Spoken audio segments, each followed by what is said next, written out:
Hi, I'm Tim. Welcome to our channel, and thanks for logging on. If you enjoy these videos, do me a favor and subscribe to our YouTube channel right here at Watchbox Reviews. I'd really appreciate it, and I promise you I will update daily. If you like this watch, you can purchase it on our website, thewatchbox.com. Today, we're discussing a model that debuted in 2015 and is already discontinued. One of the most intriguing and rarest general production IWC watches of the modern era. This is the IWC Portofino hand-wound monopusher reference 5151-03 entirely in white gold. A sensational combination of form, power reserve, and monopusher chronograph functionality. The watch is 45 millimeters across the round of its very round case, not including the coaxial monopusher and crown. The watch is reasonably slim, 13.4 millimeters thick with a generously sloped case flank, a dome-style bezel, and a box section curved sapphire. It does easily slide underneath a dress cuff. The lug-to-lug span is generous, 53 millimeters, but effectively it's no broader across the wrist than a 44 millimeter Betterini case Panerai Luminor. So if you can wear that, you can wear this. It is hefty. You're aware of all that gold, and it's a substantial, gratifying kind of heft.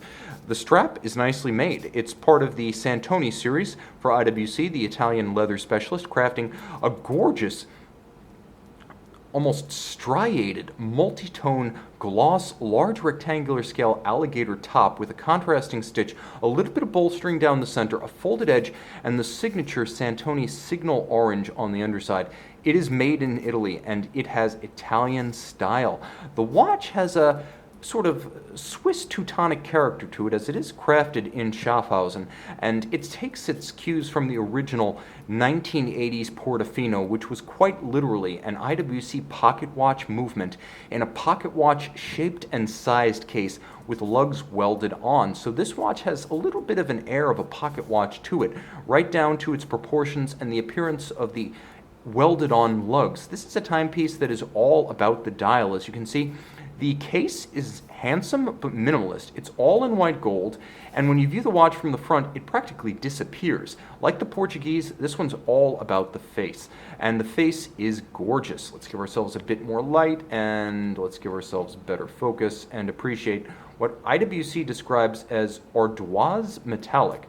Ardoise in the Book of Schaffhausen means a sort of slate gray with a metallic tinge and a sunburst. It's not matte, it's not blasted, it is a sunburst radiating out from the cannon pinion at center. You'll note that the indices are applied, the hands are a leaf or foil style, with the exception of the counterweighted lancet style seconds hand. The sub-registers top to bottom do feature a channeling outboard of a center disc, so they create another focal plane, and there is a stepped aperture that eases the transition from the plane of the dial down to the monotone ardoise date disc. There is a quick set for the date, an 8-day manual wind power reserve, and a monopusher system with column wheel. About that column wheel, more will be said, but it is a very crisp system. And as with monopushers, you start, you stop, you reset in exactly that order. The crown is a pleasure to use, and you will use it, as winding this watch to its maximum rated power reserve of 192 hours takes some doing. Not going anywhere for a while? Grab a Snickers.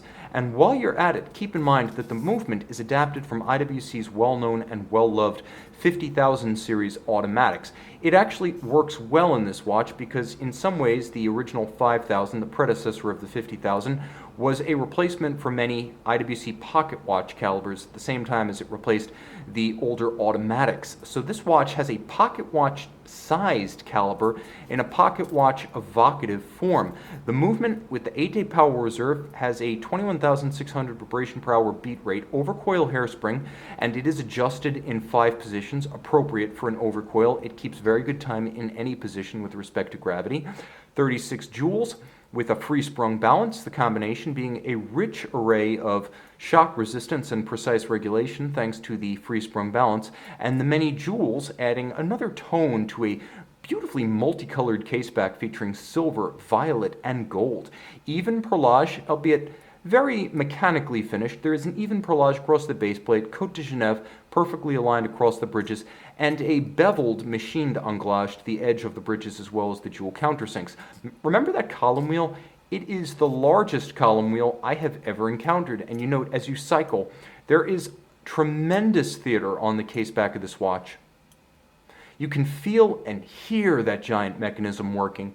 And I will even note that in many respects, this is a more interesting watch to look at from its case back than a comparably automatic 50,000 series movement, because not only do you get to see all of the mechanism, you also get the advantage of the column wheel with its levers and horns, and IWC even performed the miracle that many have attempted and failed by converting an automatic into a manual without leaving so many scars from the automatic system that it's so ugly you wish it didn't have a display case back. This is dramatically divergent from that tendency, as this looks good as a manual. You will enjoy looping this watch.